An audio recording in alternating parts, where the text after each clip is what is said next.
The 29th of June is the feast of St. Peter and St. Paul. If you go to Rome, there are four great basilicas: St. Mary Major, St. John Lateran, St. Peter's, and St. Paul outside the walls. These four magnificent church buildings represent very important parts of the history and development of the church. There are other places in Rome where Peter and Paul come together. And it's important that because we, to the best of our knowledge, both St. Peter and St. Paul were martyred in Rome, probably during the persecution of Nero. Do they come together closely?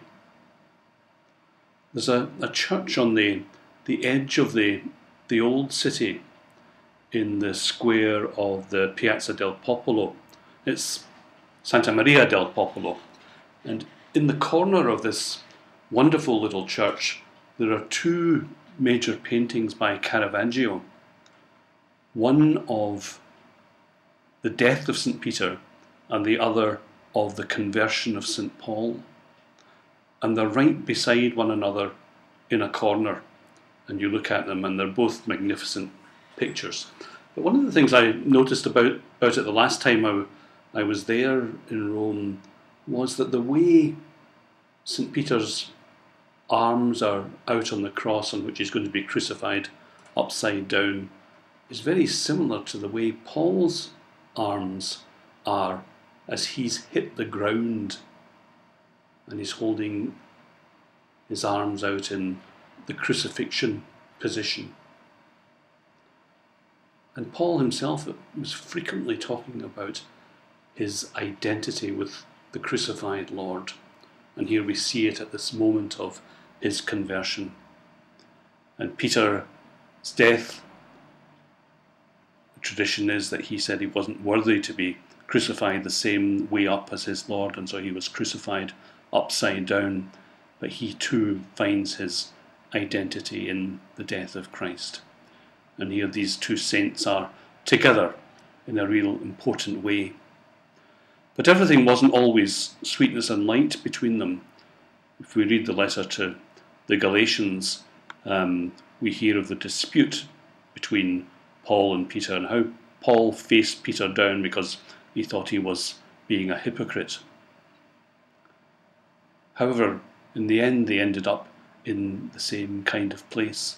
And their ministries were,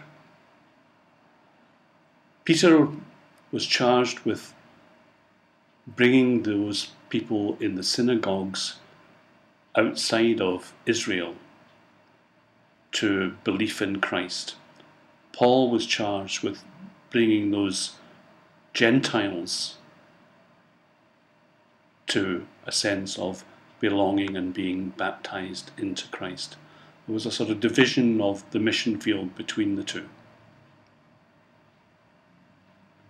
And maybe just to finish off, in the Dominican church in Rome, in Santa Sabina, there are two lovely mosaics there on either side of the back door.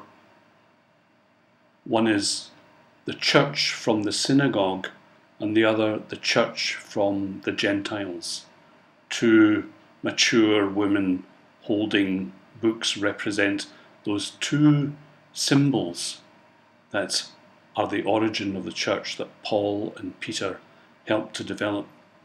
Most important about the portrayal of the church from the synagogue is that it's not a synagogue that is blindfolded as it frequently is in later years, but it's a mature woman with her eyes open, pointing to the text.